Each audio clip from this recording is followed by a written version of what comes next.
Welcome to the We Buy Ugly Houses show, where real investors share real investing stories and lessons from the trenches, where our team buys thousands of investment properties each year. Now, let's meet today's host. Hi, everybody. I'm Greg Kilper. I'll be your host for the We Buy Ugly Houses show. I'm a development agent out of St. Louis, Missouri, and we're going to talk today about diversifying your rental portfolio.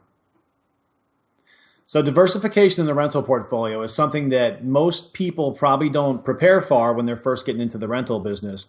I started 5 years ago, and I started with a gentleman who was a little bit older than me. He was a bank savvy guy. He actually worked for a bank as an executive, and he had some great understanding and knowledge of that industry. And we leveraged that to go out and get loans to purchase properties. So we started buying and filling them in, and we found out that it's pretty capital intense at the time to get that going, But we got to a point where we had about 13 rentals, and we just saw that, really, I would say, in my opinion, I tell most people, it's a 5 to 10 year commitment before you really start seeing that money turning around and coming back to you and get your systems ironed out, at least 5 years.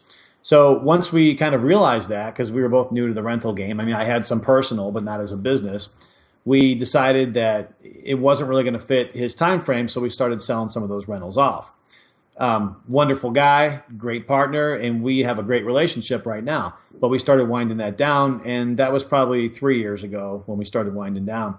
In the meantime, I was flipping houses, rehabbing houses with home investors, seeing, I like the returns on that side of the business, but I wanted this fixed income portion of my business. So I felt like I had some stability, that I was going to start building up, because I've been doing this for about 9 years now.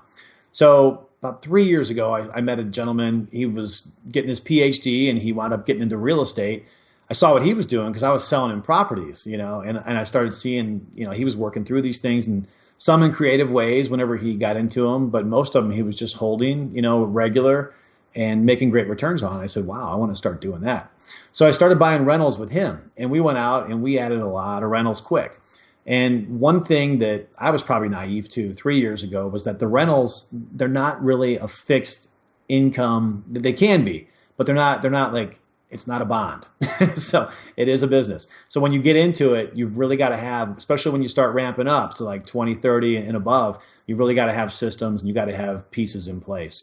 So what I found out was that I could take the nice rentals that my previous business partner I had, and I could roll those over into this new portfolio of higher cash flowing properties and get a nice mix.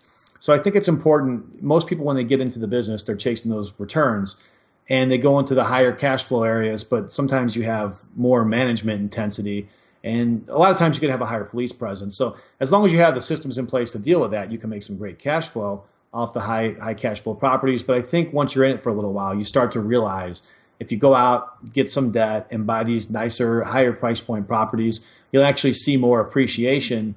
You'll see a pretty good amount of cash flow with the debt service. Your cash on cash, which is a number I use to calculate how my investment is performing, is still really good, because a lot of times in my market of St. Louis, Missouri, I can find a nice property, put 20% down, and then I project over the course of the year, my cash on cash can still be really good on those, even compared to the high cash flow properties, which are more management intense. So my point is here, the rental portfolios can be they can be diversified. You should have some high cash flow properties to cover that debt service, cover the maintenance, taxes, insurance, all that. But you also should consider buying some higher price point properties as well, which will have that additional leg of income in the form of appreciation, and which actually perform pretty well also. So that's where I'm at right now. I hope if you have any questions about rental properties, please feel free to email anytime. I'm a development agent with Home Investors, and thank you for watching. Do you see real estate investing as a way out of that job? A way to take control of your financial freedom? A way to take control of your destiny? If so, you should check out the Home Investors We Buy Ugly Houses franchise opportunity. We have more house buying experience than any other system, and have turned more investors with little to no experience into experts than any other system. Chat with a member of our team by visiting uglyopportunities.com/contact.